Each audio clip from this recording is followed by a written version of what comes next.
ये ताल्लुक आपका कोई नया ताल्लुक नहीं है, तकरीबन 650 साल पुराना ताल्लुक है। हाँ हाँ, यहाँ के शहंशाह ने, यहाँ के जमींदार ने गौसुल आलम की खिदमत की थी। आज भी यहाँ के जमींदार गौसुल आलम के शहजादों की खिदमत कर रहे हैं।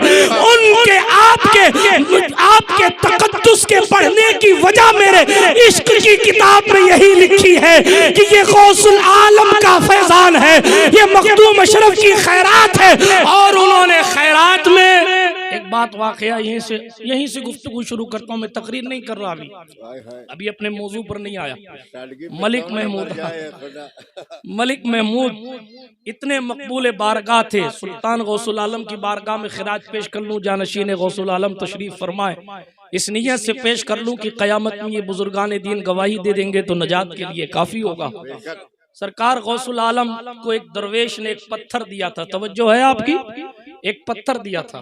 पत्थर, उस पत्थर की खुसूसियत मौलाना किस्मत साहब ये थी, देखिए दरवेशों की शान, कोई मुंह में रख लेता उस पत्थर को तो भूख नहीं लगती, प्यास नहीं लगती, कमर में बांध लेता तो मीलों मील चला करता था, थकावट नहीं आती। सुभान अल्लाह। किसी फकीर ने हजरत मखदूम पाक को ये पत्थर दिया था। अब बहुत सारे साथियों ने कहा सरकार ऐसी बेमिसाल चीज हमें मिलनी चाहिए। असहाब में से बॉस ने कहा, साथियों में से बॉसों ने कहा हजरत ये मुझे मिलना चाहिए, मगर सुल्तान अशरफ ने साफ लफ्जों में कहा इस पर मलिक महमूद का हक है। सुभान अल्लाह, मैं उसी को दूंगा। और जब सफर पूरा हुआ तो वो खूबसूरत पत्थर और वो कीमती पत्थर हजरत मखदूम पाक ने मलिक महमूद को अता फरमाया था। वो उस दौर में पत्थर दिया था, बलफ्ज़े दिगर बहुत कीमती चीज दी थी। आज भी चौखट से आप जुड़े हैं, किसी के वसीले से भी जुड़े रहे, चौखट से जुड़े हैं, उस चौखट से जुड़े होने की ये बरकत है कि आज ये बहारें हमें और आपको नजर आ रही है। सुभान अल्लाह। आयत करीमा मैंने सूरे हश्र की पढ़ी है।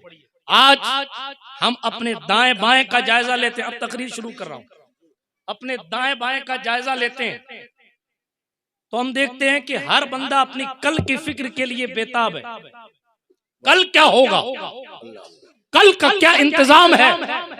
दस्तरखान की नेमत से लेकर खाना खाने से लेकर फ्यूचर प्लानिंग हमारी जिंदगी में इतनी ज्यादा आ गई कि औलाद की शादी तक, अभी पैदाइश हुई बच्ची की, अभी शादी के ख्याल में बंदा गुम है। ऐसा बंदा कल के लिए इस कदर हम और आप बेकरार हो गए हैं। आप देखिए ना, आप पूछें किसी से भाई तेरे फलां रिश्तेदार की शादी थी, आखिर तू क्यों नहीं आया, तेरे ना आने का सबब क्या था, तेरी ना आने की वजह क्या थी, तो वो पलट कर जवाब देगा मैं इसलिए नहीं आया, मेरी नौकरी चल रही है, मैं इसलिए नहीं आया, मेरे पास टाइम नहीं है, मेरे पास छुट्टी नहीं है, इसलिए नहीं आया। क्यों भाई, अगर नौकरी छूट जाएगी तो क्या होगा, नौकरी छूट जाएगी तो जन्नत हाथ से नहीं चली जाएगी, नौकरी छूट जाएगी तो तकवा खत्म नहीं हो जाएगा, नौकरी छूट जाएगी तो तहज्जुद नहीं छूटने वाली, बल्कि नौकरी छूट जाएगी तो ये होगा कि मेरा कल खराब हो जाएगा, मेरे बच्चे क्या खाएंगे, मैं क्या खाऊंगा, मैं अपने बच्चों की शादी कैसे करूंगा,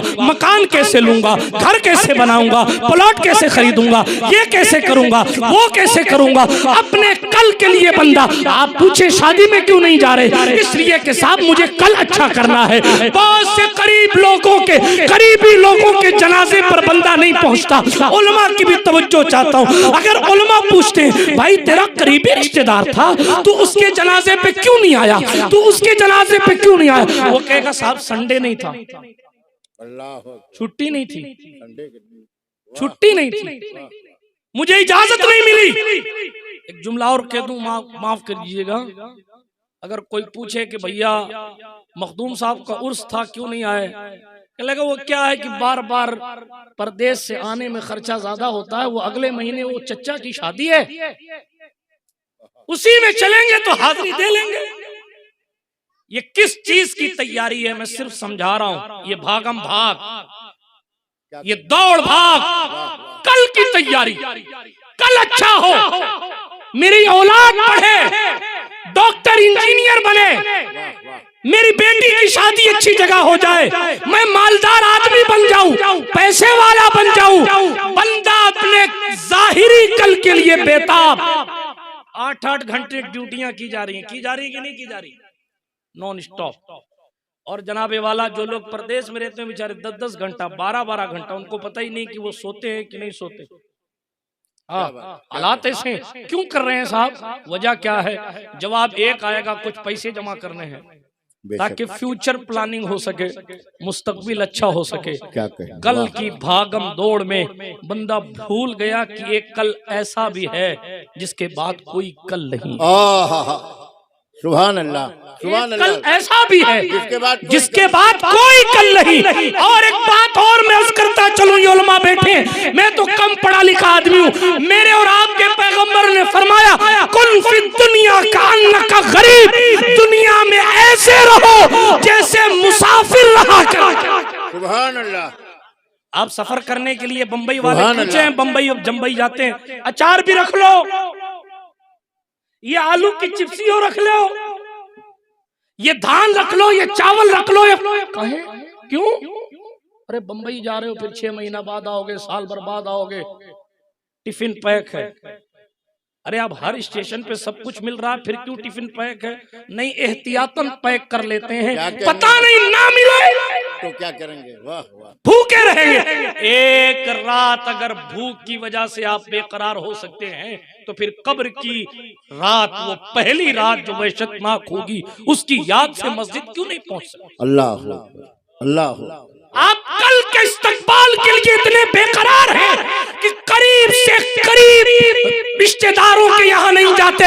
कल अच्छा करना है, मुझे अपना फ्यूचर अच्छा करना है। हालांकि एक हदीस और सुन लीजिए, मेरे और आपके पैगंबर ने फरमाया, चाहिए जो कल की मैं अभी तक बात कर रहा हूँ, अल्लाह माफ करे, मैं ये नहीं कहता कि आप हलाल ना कमाएं, मैं ये नहीं कहता कि आप मेहनत ना करें। मेरे और आपके नबी ने फरमाया, अल कासिबु हबीबुल्लाह, कमा के खाने वाला अल्लाह वाला होता है। हाँ, जो लोग IPL CCL के सट्टों में लगे हैं, जो लोग जनाबे वाला ऑनलाइन जुए खेल रहे हैं, जो हलाल और हराम का इम्तियाज भूल गए, वो समझते बाल अगर बुद्धुओं की तरह कटा लूंगा, गले में लड़कियों की तरह चैन पहन लूंगा, हाथों में ब्रेसलेट पहन लूंगा, लोग समझेंगे बड़ा पैसे वाला है। आप आगे जाएंगे, एक कदम पीछे कहेंगे टपोरी बन के आया है, बंबई जाके आया है, एक नंबर का टपोरी बन के आया है। जनाब, इंसान की हयात क़ज़ाइया ऐसी होनी चाहिए कि जमीन पर चले तो उसकी सूरत और वज़ाक़ता को देखकर लोग कहें गौसे आज़म दस्तगीर का गुलाम जा, सुभान अल्लाह, हुजूर रहमतुल लिल आलमीन का वफादार जा रहा है। लेकिन ये जितने कल की बात अभी तक मैंने की,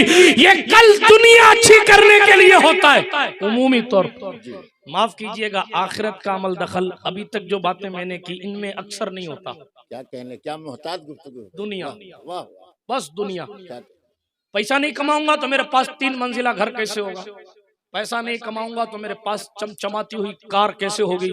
पैसा नहीं कमाऊंगा तो ये कैसे होगा, वो कैसे? रातों रात स्टार बनने और रातों रात मालदार बनने के चक्कर में बंदे ने ये भुला दिया कि आखिर उसकी वैलिडिटी एक दिन खत्म हो जाएगी। क्या कहने, सुभान अल्लाह, वाह वाह। आखिर एक दिन मौत का फरिश्ता उसकी दहलीज पर आ जाएगा।